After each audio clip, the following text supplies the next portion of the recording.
කොට බටලා හිරේ දානවා. ඒක තමයි. ඒකල ආයේ මහත්මියම කියනවා හොඳට සැලකුවා. ඒතකොට මෙයාට උවමනාව තිබ්බේ කොහෙට හරි කොතු කරලා මෙයා කාපු නැති කෑම්බීම දෙන්න වගේ ආසාවක්ද ජේල්ලට තිබිලා තියෙන්නේ. මන් දන්නේ ඉතින් කොහොම හරි ඔහුගෙන් සිද්ධ වෙන සේවය වළක්වන්නයි මෙතනදී වළක්වන්න හැදුවේ. මේ යුද්ධය එයානේ පුද්ගලිකව යාට අගතියක් උනේ නැහැ. පුද්ගලික අගතියක් උනේ නැහැ. ඒක දැන් මාත්මි කියන්න හදන අසාධාරණේ මොකක්ද? අසාධාරණේ ඔහුට අවශ්‍ය කරන දැන් ඔහු සිරගත කළා ඔහුට ලැබෙන්න තියෙන වන්දි මුදල් කිසිම ආණ්ඩුවකින් තාම ගෙවුවේ නැහැනේ. ඉතින් අඩුම ගන්න මේ ආණ්ඩුවේවත් මම ඉදිරිපත් කරනවා. දැන් මේ ආණ්ඩුව කියනෝනේ අවුරුදු 3කින් සුඛිත මුදිත වෙනවා කියලා. මේ ආණ්ඩුව ඒව ගැන නම් අපිට සහතික දෙන්න බෑ. මම මේ ආණ්ඩුවේ ජනාධිපතිතුමාටත් මේක ඉදිරිපත් කරනවා කරුණාවෙන් මේ තාම දැම්මේ නැහැ. නෑ තාම දැම්මේ නැහැ. මේ කරුණා කරලා මේ ගැන සලකා බලලා මොකක් හරි අන්තිම උසාවි තීන්දුවට අනුව මෙයා නිදොස් කොට නිදහස්. ඔව්. දැන් ඒතකොට බාධාව තියෙන්නේ කොහෙන්ද? බාධාව තියෙන්නේ දැන් මේ වැටුප්පාලේකනාංශයේ විතරක් නෙවෙයි හිතා ගන්න බෑ. ඒ කියන්නේ ඇයි මේ රාජපක්ෂ ආණ්ඩුවෙන් ඇයි මේ 1979 දී ඔහු මේ හමුදා නම් ඒ නඩුවත් අයින් කරාලුනේ ශේෂ්ඨාධිකරණේ ඉවත් දැම්මලුනේ. එතනින් ඒ නඩුව එතනින්ම ඉවරයිනේ. ඔව්. ඒ කියන්නේ ඔහු ඒ නඩු තීන්දුව හැටියට ඔහු මේ හමුදා සේවයේ නැති ඒ කියන්නේ හමුදාවෙන් නිරපු නිලධාරී කියන එකයි එතනදී. ඒ කියන්නේ මහින්ද රාජපක්ෂලා ඒක ගෙනාවේ අර වන්දිය දෙන්න වෙයි කියන පස්සේද? වෙයි කියලා. වන්දිය දෙන්න වෙයි කියලා. නමුත් දෙමිසු නාස්ති කරපු මුදල් කන්දරාව හැටියට බැලුවා මොකද ඉතා සුළු ගාණක් වෙන්න. සුළු ගාණක් වෙන්න ඕනේ. ඒක තමයි. ඒකට මුදලම වෙන්න බෑ. ඒක තමයි. ඉතින් කොහොම හරි මන් දන්නේ මොන හේතුවක් උඩද ඒක එසේ වුණා.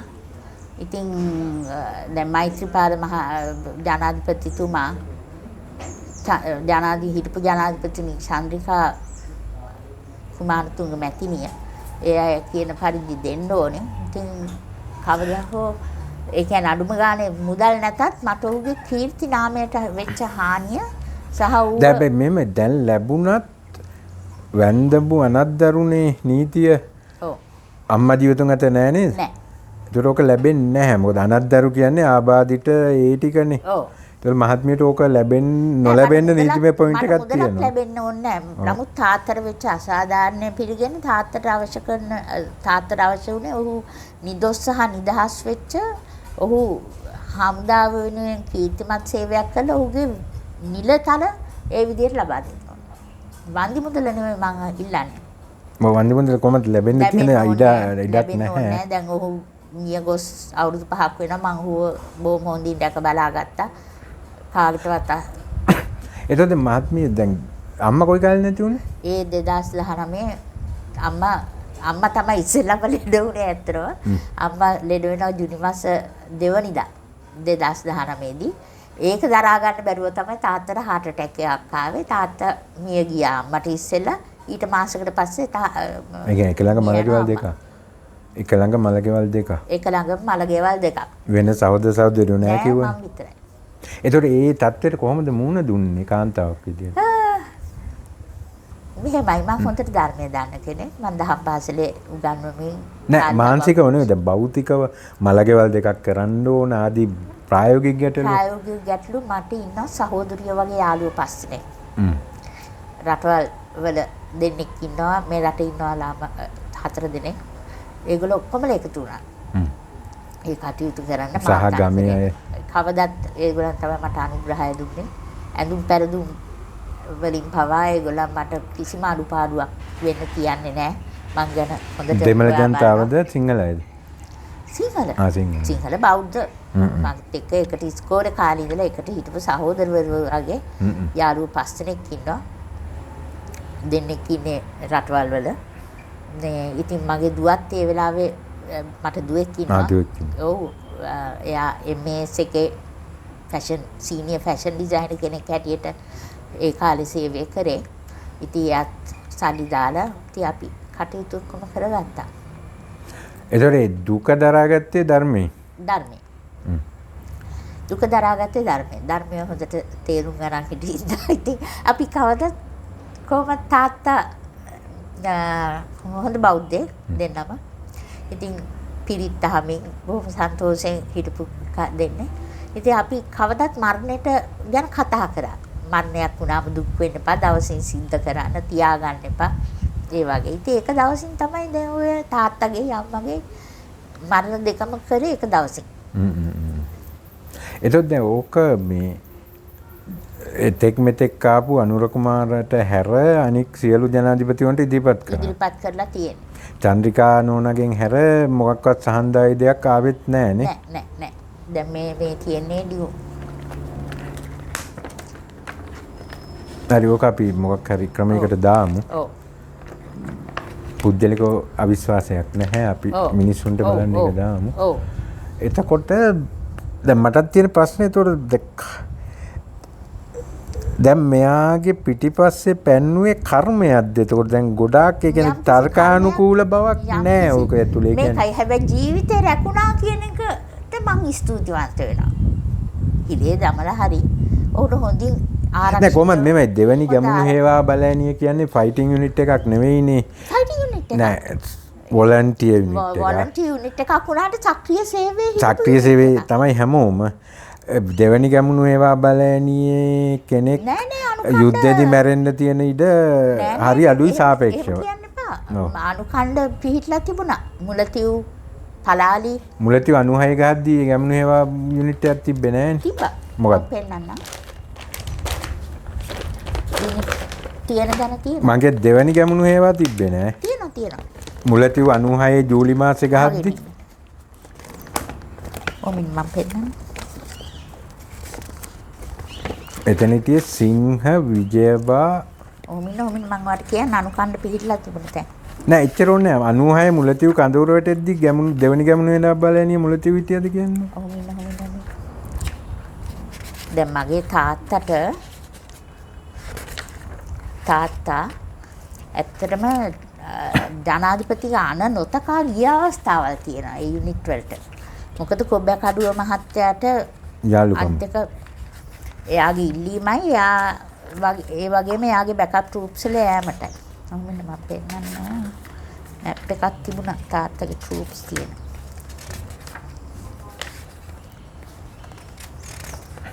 මෙති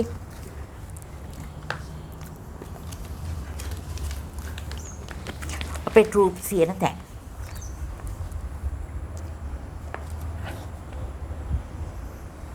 ෆයිටිං යුනිට් එක තනිකර.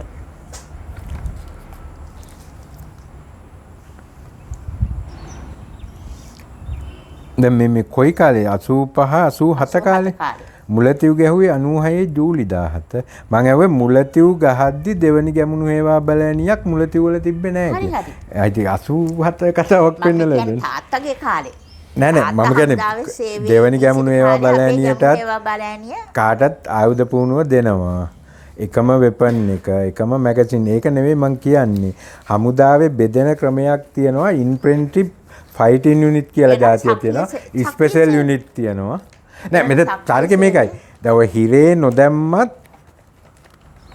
ඔය කරුණාරත්න මහත්තයාට යුද්ධෙදි මැරෙන්න තියෙන සාපේක්ෂ ඉඩ අනික් යුනිට් වලට වඩා අඩුයි කියන එක මං කියන්නේ. දැන් ඒක ඔයා සාධාරණීකරණය කරන්න එපා මං කියන්නේ. මෙහෙම දෙයක් කියන්න තියෙනවා. මේ කොබ්බකඩුව මහත්තයාගේ ඉල්ලීම කොබ්බකඩුව මලේ යුද්ධෙදි නෙවෙයි ඒක වෙනම කතාවක්. ඒක මම වෙනම කියන්නේ. ඔව් දන්නවා. ඒක දන්නවා නම් හොඳයි. ඒක හින්දා තමයි ඊට ඉස්සෙල්ලා තමයි තාත්තව හිරේට දාලා තාත්තව බේරුණ එක තමයි මම ස්තුතිවන්ත වෙන්නේ මට පෞද්ගලිකව. මාත් හිතන්නේ දැන් අලාරි 92 අගෝස්තු 8 සෙනසුරාදා මහත්මිගේ තාත්තත් යන්න ඉඩ තිබ්බා කියලාද කියන්නේ? තාත්තා හිටියා නා අනිවාර්යෙන් ඔයින් එක්කෙනෙක් තමයි මගේ තාත්තා. එහෙම සිද්ධි වශයෙන් මම කියන්නේ තාත්තා හිරගෙදර ඉඳින් දෙන්නටම රතු ලියුමෙන් ලියුම් යවුවා. කොබ්බෑකඩුව මැරුණ වෙලේ තාත්තගේ ප්‍රතිචාරය කොහොමද? ඇත්තටම එදා තමයි තාත්තගේ ලෙඩවීමේ තාත්තා ස්ට්‍රෝක් එකක් ආවා. මොකද එච්චරට යාර දරා ගන්න බැරි වුණා ඒ දුක. බොබ්බකඩුමත් ගෙදරට එහෙම ඇවිත් තියෙද නැහැ? කොබ්බකඩුව මහත්තයාට විශාල ගෞරවයක් තිබුණා. විජේ විමල රත්නයි තාත්තයි සහෝදරය දෙන්නා වගේ. ඉස්සර විජේ විමල රත්න මහත්තයා වැඩ කරන්නේ තාත්තත් එක්ක දෙවනි ඒ වගේ බලෑනියනේ. පසු කාලීනවනේ ගජබාරේ බෙන්තුව හදාගෙන යන්නේ. ඒකට කලින් රජරට රයිෆල්ස් නෑ රජරට රයිෆල්ස් නෙවෙයි. ගජබාරේ බෙන්තුව හදන්නේ දෙවනි හේවා බලෑනියේ ඉඳලා ගිහින්. නෑ රජරට රයිෆල්ස් එකෙන් ඉතිහාසෙ විකෘති කරන්න එපා. රජරට රයිෆල්ස් සුයි විජයබාහු පාබල කියලා කලින් තිබ්බ එකයි විඩ්‍රෝ කරලා තමයි ගජබාර රෙජිමෙන්ට්. හරි රෙජිමෙන්ට් හැදුවේ. නමුත් විජයවිමල රත්න ගියේ ගමන හේවයි. ඔව් ඒතකොට විජයවිමල රත්න මහත්තයා මුල් වෙලා තමයි ගජබා එක හදන්නේ. ගජබා රෙජිමෙන්ට්ව CEO. එතකොට තාත්තයි විජය අංකලුයි සහෝදරය දෙන්නවා. ඉතින් ඒක දරා ගන්න බැරි වුණා ඔහුට. ඒ දුක දරා ගන්න බැරි වුණා. ඔහු පසු කාලෙදී ඔහුට ස්ට්‍රෝක් එකක් එනවා. ඔහු අසනීප වුණාම හමුදා රෝහලට තමයි එක්කන් ගියේ. මලගෙදරට සම්බන්ධ වුණා අවස්ථාවක් ආවේ නැහැ. ගියේ නැහැ. තාත්තට දුක දරා ගන්න බැරි වුණා. ඔව් අපි ගියා. අම්මයි මායි. නමුත් තාත්තා දෙයි කොබ්බකඩු කොමිෂමත් විකාරයක් වුණානේ. අර සෝහිනී අතුසිංහ කියලා කෙනෙක් ඇවිල්ලා වැඩේ කාලම දැම්මනේ. එනට උපාලි කොප්ටල් උපාලි දැන් තාම ඉන්නෝ.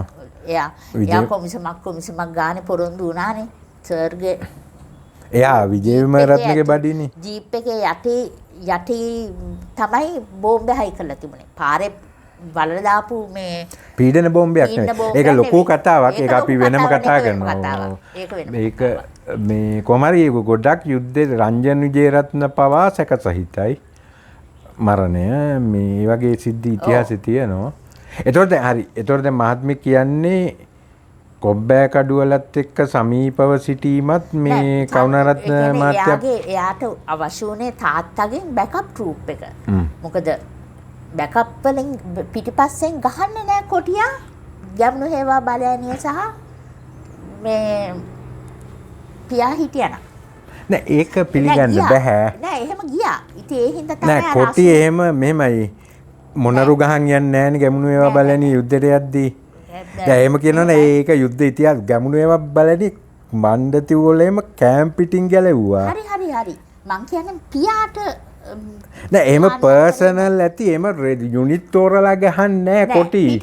එනවා උන් බලල්ලු වෙන්න ඕන. මන් දන්නේ පිටිපස්සෙන් ගහන්න නැති හින්දා තමයි අවශ්‍යතාවය තිබුණේ බෑකප් ට්‍රූප්ස් යන්න. ඒ හින්දා නෑ මෙහෙම ඕකේ මොකද බලන් ඉන්න මිනිස්සු බණ්ඩාරයත් ඉඳලා මේවට ඉඳ දුන්නා වගේ එකක් එන්න පුළුවන්. මේ නැවත මං කියනවා කොටි යුනිට් තෝරලා ගැහුවේ නෑ. හරි. උන්ගේ මෙවුන්ටත් ගැහුවා. කොහොම හරි එතකොට ගැමුණු ඒවා බේරයිද? කොහොම හරි ගැමුණු හේවා බලෑනියේ ඉන්නකන් තාත්තා පිටිපස්සෙන් ගැහුවේ නෑ. ඒ හින්දා තමයි තාත්තව හොයන්න ගත්තා. ඔහුට තහනම් නියෝගයක් අනේ ඔහු සේවයේ යෙදී සිටපු ගාල්ලේ ඇයි නැත්තේ කියලා. එපර CCMP කියලා තියෙන හමුදාවෙට එක. ඒගොල්ලන් එනවා අපේ ගෙදරට හොයාගෙන කො YCP කරුණාරත්න. අපි කියනවා YCP කරුණාරත්න ඉන්න තැනක අපි දන්නේ කොහමද? හමුදා සේවයට ගිය මිනිස්සයා අපි දන්නේ. හරි දැන් කොටි එහෙම දැන් ඔය කොතලාවල කියලා මේජ කෙනෙක් හිටියා. එයා ගැන කොටින්ගේ විශේෂ මේකක් තිබ්බා. නෑ ඉතින් තාත්තා ගැන තිබ්බා ප්‍රසාදය. කරුණාරත්න මහත්තයා ගැන ප්‍රසාදයක් ඉන්න හේතුව මොකක්ද? ඔහු යෙදී සිටිනවා බොහොම කීර්තිමත් මං කිව්වා 1965 ඉඳලා. ඔහු අනිත් වෙලා හිටියේ යාපනයේ. නවිකාරාජ් මොකක්ද අර ටෆයි ඒ කියන්නේ අර ස්මග්ලිං ස්මග්ලිං වල මේ රාජකාරි වල මේ අතරතුර ඔහු බොහොම කීර්තිමත් ඔහු දෙවනි හේවා බලෑනිය බොහොම කීර්තිමත් ඉතිහාසයක් තියෙනවා යාපනයේ දිස්ත්‍රික්කේ. ඔහුට ඇත්තටම දැන් ඒ ගැන මම වෙනම කතා කරනවා. හරි පස්සේ අපි කතා කරමු. මම ඇහුවේ මෙයාට මෙච්චර ආදරය කරන්න හේතුවක් තියෙනවා. ප්‍රභාකරන් කියන මිනිස්සයා අපි සැලකුවේ ඔහුට ඒ නම ගමේ මිනිස්සු කතා කරේ තම්බි කියලා. මල්ලි කියන එක. මල්ලි තම්බි. තම්බි කියන්නේ දෙමළ වචනේ සිංහල වචනේ තමයි මේ වේලුපුරි ප්‍රභාකරන් කියලා. ඉතින් ඔහු බොහොම දරුවෙක් වගේ කියලා තාත්තා සැලකුවේ ඒ දරුවෙක් වගේ. පොඩි කාලේ. මොකද අපේ තාත්තගේ බැට්මන්ගේ හොඳම යාළුවා. ඉතින් ඔහුත් එක්ක හැමතැනම යන්නේ මාවත් එක්ක. ඒ ළමයා. ඉතින් තාත්තා ඔහුට ඉල්ලීමක් කරනවා මේ කුට්ටු. ඒ කියන්නේ ප්‍රභාකරන් මහත්මියට වඩා බාලද වැඩිම? අපෝ මට වඩා අවුරුදු 16ක් වැඩිමයි. වැඩිම. මට වඩා අවුරුදු 16ක් වැඩිමයි. ඉතින් මේ කියනවා ඔහුට අනේ තම්බි උඹ නම් මේ කුට්ටුමණියෙක් එකතු වෙලා කොටි සංවිධානයට එකතු වෙන්න එපායි කියලා. ඉතින් තම්බි කියනවා එතනදී අනේ සර් මෙතන ඉන්නකම් මම එකතු වෙන්නේ නැහැ. මං සර් කියන විදිහට මගේ පාඩුවේ මං ජීවත් වෙන්න. එයා ඒ විදිහ මොකද කරපු රැකියාව? දීවර 1977 දී ඔහු කොළඹ ඉඳලා එනවා යාපනයට. 77 මෙතන දෙමළ මිනිසුන්ට වෙනවනේ ලොකු අලකලංචිය. අනේ අලකලංචියේදී තම්බි එනවා ආපහු වැල්විටිතුරේට. කොළඹ රස්සාවක් කරමින්. කොළඹ රස්සාවක් කරමින් හිටපු කොල්ලා එනවා. ඒ ඇවිල්ලා ගමේ ඉඳන් මන් දන්නේ මොනවා කරාද කියලා. හැබැයි ඔහු බොහොම සාධාරණව ජීවත් වෙනවා. ඔව් ඒගොල්ලන්ට තව සහෝදර සහෝදරියෝ හිටියා. දැන් මේ කුල ගෝත්‍ර වශයෙන් ගත්තම දැන් අපිව පිළින් නොගත්තත් ඒවා සමාජයේ තියෙනවනේ. අඩුයි කියන එන කරා කියන කුලේනේ. මන් දන්නේ ඒගොල්ලෝ සාමාන්‍යයෙන් බොහොම නම්බුකාර විදිහට ජීවත් වෙච්ච මිනිස්සු. එහෙමද? පොඩි ගෙදරක්. දැන් අපි දන්න විදිහට එයා බොහොම කුල පීඩනයට ලක් වෙච්ච කෙනෙක් කියලා අපි දන්නවා. මම දන්නේ කුල පීඩනය කොහොම වෙතත් බොහොම අහිංසක විදිහට හිටපු මිනිස්සෙක්. අර අහිංසක අඟුලිමාල වෙච්ච එක තමයි මෙතනදි සිද්ධ වුණේ. ඒක වෙනම කතාවක්. ඔය ඒක අපි වෙනම අනික් කොටසෙන් කතා කරමු. මේ ඉතින් අර ඒ ගෞරවය නිකන් පියාට දක්වන ගෞරවය තිබුණා තාත්තට. ඉතින් ඒ හින්දා ඒක දෙකම හේතු. ඔව් ඒක තමයි එකම හේතුව. ඒ හින්දා තමයි කොබ්බ කඩුවේ ඒක දැනගෙන තමයි අංකල් කිව්වේ අනේ කරු. දැන් ප්‍රශ්නේ දැන් ප්‍රභාකරන් කියන චරිතේ ඒ කියන්නේ යම් ඒ කියන්නේ වීරගති තිබ්බා මං පුද්ගලික සාකච්ඡාවලදී කියන දෙයක් ඔය මේ කවදා වතුරට වහ දැම්මේ බන් පිපිරෙව්වේ නැහැ ස්ත්‍රී දූෂණ නැහැ ඒ වගේ චරිත ලක්ෂණ තිබ්බා. හැබැයි මිනිහා ගහන්න ඕන වුණාම එහෙම නැති ඔච්චර උදව් කරපු රජීව් ගාන්ධිට ඉන්දියාවටම ගිහිල්ලා ගහුවේ.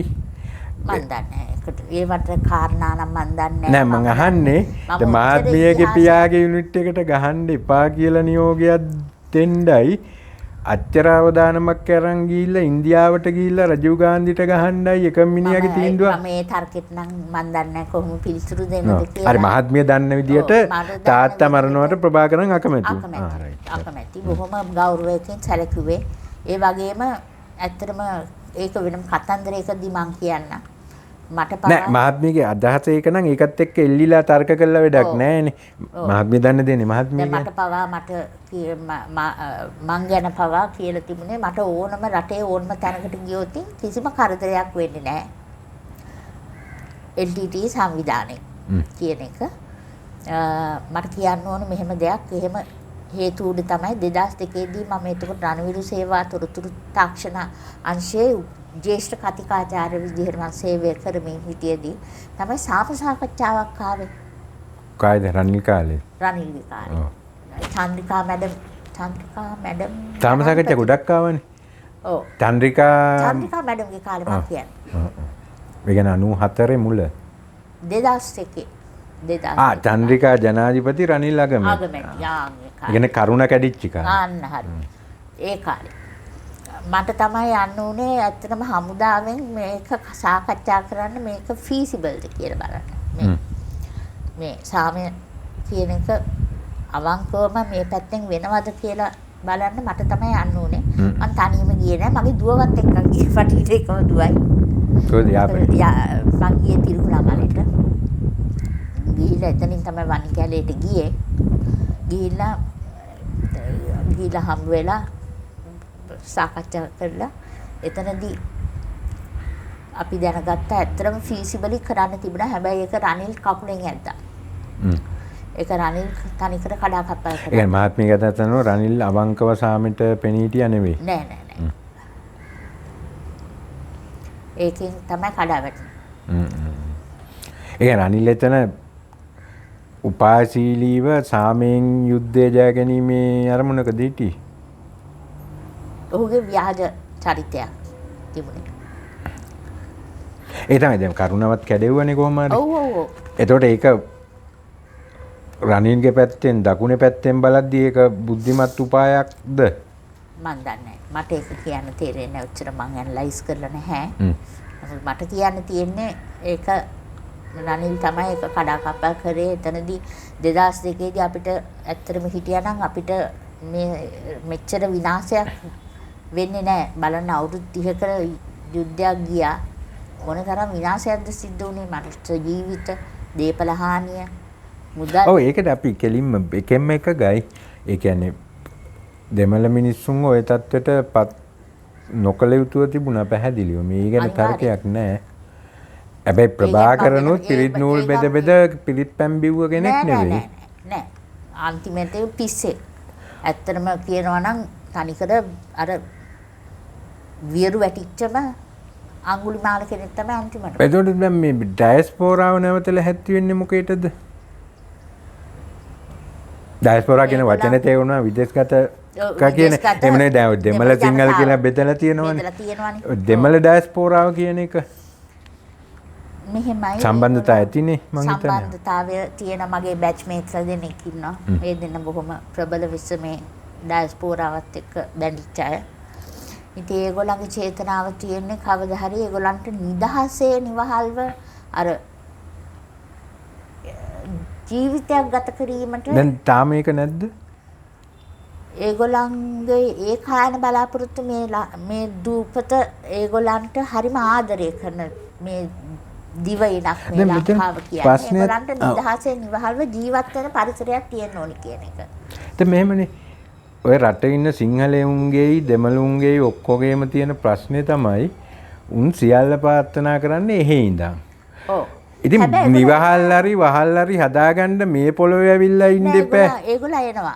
ඇවිල්ලා දැන් ඒගොල්ලන් දැන් ඔය විදේශගත මම මේ ජාතිබේ මම කොහොමද අපේ channel එකේවත් ජාතිබේදයක් නැහැ. ඒගොල්ලන්ගේ වයසක අම්මලා තාත්තලා ඔය යාපනයේ පදිංචි කරවලා ඒක ඔක්කොම කරලා තියෙනවා. ඒගොල්ලන්ට එන්න බැරියේ.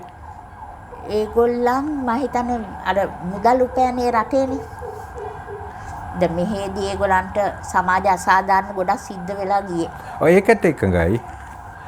භාෂා පනත සිටම දෙමළ මිනිස්සුන්ට ලොකු අසාධාරණයක් වුණා. ඒ ලොකු අසාධාරණ භාෂා පනත විතරක් නෙවෙයි ගොඩාක් කැනහිලකම් වුණා.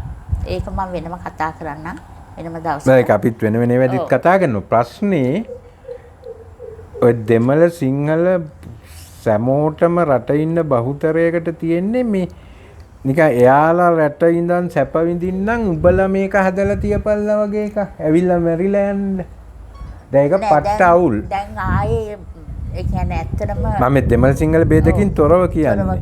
රටට ආදරේ නම් Facebook එකෙනුයි YouTube එකෙනුයි Instagram එකෙනුයි නෙවෙයි මේ පොළවේ ඉන්න ඕන. දැන් මෙහෙම අපිට එහෙම කියන්න බෑ මුදල් උපයන්න ඒගොල්ලන් ගිහිල්ලා තියෙන. දැන් ඇත්තම අවංකව කියනවා මගේ දරුවා කසාද බැඳපු ඒ පුතාට රස්සාව හම්බුණා ඕස්ට්‍රේලියාවේ. ඒ දෙන්න පදිංචිට ගියා අන්තිමේදී ඕස්ට්‍රේලියාවේ. ඉතින් නෑ කේවල වශයෙන් එක්කෙනෙක් දෙන්නෙක් කියන එක නෙවෙයි. ඒ වගේ තමයි හැමෝම චින්තනය. ඒ කියන්නේ ඇත්තටම දෙමළ දැන් මම කිව්වේ මගේ බැච්මේට්ස්ලා දෙන්න ඩයස්පෝරාවට සම්බන්ධ වෙච්ච. ඒ දෙන්න ඇත්තටම ඒගොල්ලන්ට විච්ච සමාජ අසාධාරණයේ උඩ ඒගොල්ලන් ඒ රටට ගියා. ඒගොල්ලන් හම්බ කළා. හැබැයි ඒගොල්ලන් හරි ආදරේ මේ රටට ඇවිල්ලා ඉන්න ආසයි. කවදා හෝ රිටයර්මන්ට් එකේ ඒ තමයි අන්තිම මොහොතේ දැන් මේ මිනිවල කපන්න අපල තාත්තලා පදිංචි කරවල යාපනේ ලස්සනට ඒගොල්ලන් සතුටින් ඉන්නවා. සල්ලි එවනවා මේ රටට. ඒගොල්ලන් අවුරුද්දකට සැරයක් යනවා. ඉතින් අර මුදල් උපයන චේතනාවෙන් තමයි පිටරට ඔවුන් සේවය කරන්නේ. නෑ මං කියන්නේ ඒක එයාලගේ අයිතිය. නමුත් දැන් පිටරට ඉඳන් රට ගැන කතා කරනවා කියන්නේ හරියට අර කොළඹ ඉඳන් මේ ගමේ సౌందර්යය හරි වැඩි ජනතාවගේ సౌందර්යය වගේ කතා කරනවා. يعني උන්ට ආතල් දෙන්න ගැමියෝ දුක් විඳින්න ඕන. දැන් කෙතේ පැල නගරේ උන්ට సౌందර්යයක් වුණාට ගොවියට ඒක సౌందර්යයක් නැහැ. ඒතොර කාටවත් විනෝදය දෙන්න කවුරුවත් දුක් විඳින්න ඕනේ නැහැ. වැඩි ජනතාව ටුවරිස්ලට సౌందර්යයක් වුණාට උන්ට ඒක ලොකු වහක්. දැන් ඩයස්පෝරාවත් සමාජ සමානාත්මතාවය, ධනවාර්ගික සහජීවනය ඔය හැම එකක්ම බලාපොරොත්තු වෙන්නේ යාලා රට ඉඳන් ඩොලර් පොම්ප කරාම ඕක හැදෙනවද? ඇත්තටම කියනවා නම් මම අපේකට මහත්මියකක වෙන්න ඕනේ නැහැ. මහත්මිය උත්තරේ දෙන්න. මෙහෙමයි. දැන් ඒගොල්ලන්ගේ දෙමව්පියෝ ගත්තොතින් ඒගොල්ලන් මම කියන්නේ යාළුවෝ දෙන්න ගැන විතරක් නෙවෙයි පොදුවේ. මම ගත්තොතින් පොදුවේ මන් දන්න යාපනයේ ජනතාව මං දැන් අවුරුදු 5කින් ගියේ නෑ යාපනයේ පැත්තට. ඒ පැත්තේ ජනතාව බොහොම නිදහසේ නිවහල්ව සන්තෝෂෙන් ජීවත් වෙනවා. ඇත්තට මේ ආණ්ඩුව ඇවිල්ලා ඒගොල්ලන්ට තවත් නිදහසේ ඉන්න පුළුවන් වාතාවරණ හැදිලා තියෙනවා කියන එක මට කියන්න පුළුවන්. මේ ආණ්ඩුවෙන් පස්සේ අලුතෙන් වෙනසක් වෙලා තියෙනවා. වෙලා තියෙනවා කියලා එහෙමට කියන්නේ නැහැ. නමුත් නිවහල්ව ඒගොල්ලන් නිදහසේ ජීවත් වෙන විතරක් කියනවා. හැබැයි අපේ යාපනයේ අත්දැකීම නම් අර ආණ්ඩිලින්දෙන් වතුර ගන්න එකම පුදුමාකාර වදයක්. ඒ මිනිස්සුන්ට සබාදහමෙන්ම හම්බෙලා තියෙන කරුණ. මම ඕගලන්ට කියන්නම්. 1900 කොයි කාලෙද මං ගියේ. මම මගේ යාළුවෙක් අට දිනවක් වර 2000 කමනේ කොයි කාලේ හරි කියමුකෝ. යුද්ධයට පස්සේද? දිනේෂ් ගුණවර්ධන කොයි කාලෙද මේ අගමැති වෙන්නේ කොයි කාලෙද? මේ ජල ප්‍රවාහ කැරැල්ලෙන් පස්සේනේ අගමැති වෙන්නේ. මේ 2022කින් පස්සේනේ. 2000 රනිල් ජනාධිපති වෙනකොටනේ. මේ මහින්ද රාජපක්ෂගේ රජය කාලේ ඔහු ජලහා මහින්දගේ කාලේ ඇමති විදියට හිටියා. අගමැති වෙන්නේ රනිල්ගේ කාලේ. මගේ යාළුවෙක් කෝට් කරා මේ ඒ කියන්නේ මොනවාද අර ටෙන්ඩර් කැඳවන්න. ටෙන්ඩර් කැඳවන්න රිවර්ස් ඔස්මෝසිස් ප්‍රොජෙක්ට් මේ ඒ කියන්නේ අර වතුර පිරිසිදු කරන යන්ත්‍ර පිටරටින් ගෙන්නලා ස්ථාපිත කරන්න යාපන අද්දද්වීපේ. ඉතින් යා මම එහෙට සම්බන්ධ හින්දා යා මාව තමයි යවුවේ. ඒ ටෙන්ඩර් කැඳවන මේකට. ජල ප්‍රවාහන මණ්ඩලයෙන් ඔක්කොම කියන්නේ කම්පනීස් ගොඩක් මේ ප්‍රසිද්ධ කම්පනීසුත් ඒකට ටෙන්ඩර් කැඳවලා තිබ්බා. මම ගියේ ඒ ටෙන්ඩර් මේ ඒ යාළුවගේ කම්පනි එකෙන් ටෙන්ඩර් එක බාර දෙන්න. ඔය ඔක්කොම කර තියෙද්දි දිනේෂ් ගුණවර්ධන එයාගේ සහෝදරයා ඉන්දික ගුණවර්ධන එයාගේ ඉන්දික ගුණවර්ධන යාගේ පුතයි. ඉන්දික කියන්නේ කොමියුනිස්ට් පක්ෂයට පුගෙන කොහොම හරි යාගේ මල්ලිනේ. ඉන්දික මට අයියා. කියන අයියාද මල්ලිද මම. කවයි සහෝදරයෙක්. මොකෙක් හරි සහෝදරයෙක්. සහ යාගේ පුතා එකතු වෙලා කම්පැනි ෆ්ලෝට් කරලා ටෙන්ඩර් කැඳවලා ඒ ටෙන්ඩර් එක තමයි දැන් මේ ජල ප්‍රවාහන මණ්ඩලයෙන් තෝරගන්නේ. අන්තිමේදී ඉරණමඩු ටැංකියක් තියෙන ඉරණමඩු ටැංකියෙන් තමයි වතුර මේ රිවර්ස් ඔස්මෝසිස් ප්‍රොජෙක්ට් එකට එහෙ ඉඳලා බට ඇදලා යාපනයට වතුර ගෙනහිල්ලා දානවා කියලා මේ ටෙන්ඩර් එක දැන් පාස් කරගන්නවා. අයියාගේ පුතා දුන්න. අන්තිමේදී ලැබුණ වතුරකුත් නැහැ. මිනිස්සු ඔක්කොම උද්ඝෝෂණය කරා. එතකොට විග්නේශ්වර මහත්තයා තමයි ඒ චීෆ් මිනිස්ටර් කාලේ. සේර මිනිස්සු උද්ඝෝෂණය කරා. මොකද ලැබුණ වතුරකුත් නැහැ. අන්තිමේදී ෆ්ලෝට් කරපු කම්පැනියක් වෙච්ච දෙයක්කුත් නැහැ. සල්ලි වලට ඒෂියන් බැංක් අර ඒෂියන් ඩෙවලොප්මන්ට් බැංකයෙන් පාස් කරපු සියල්ල මුදල් ඔයගොල්ලන්ගේ කම්පැනියට අරගෙන අන්තිමේදී උලන් තමයි. යාපනයේ මිනිස්සුන්ට වතුරක්. හරි. දැන් ඒවා අපි කොටස් කීපයකට කතා කරමු. මේ තාත්තා ගැන කියන්න ඕන ඔක්කොම කියලා ඉවරද? මං කියලා ඉවරයි. හරි. අවසන් ප්‍රශ්නේ මේකෙන් මේ සංවාදය නවත්තනවා. දෙමළු වීම නිසාම ලංකාව ඇතුලේ ප්‍රශ්නයකට මුහුණ දුන්නද? ඔව් හෝ නෑ. කියන්නේ ඊළඟ ඊට පස්සේ අපි අනිත් දෙමළු නිසාම මේ ප්‍රශ්නෙට මුහුණ දුන්නද? නෑ දෙමළ අය වීම නිසාම මුහුණ දීපු විශේෂ ප්‍රශ්න තියෙනවා කියලා මහත්මිය හිතනවා. සුළු ජාතිකයෙක් වීම හින්දා වෙන්නේ නැති ඔච්චරනේ පීඩාවටපත් වෙන්නේ කියලා මට හිතෙන්නේ. හරි. අපි ඊළඟ කොටස් වලදී ඒවා කතා කරමු. බොහොම ස්තුතියි. හරි. බොහොම ස්තුතියි. අයබෝවන්.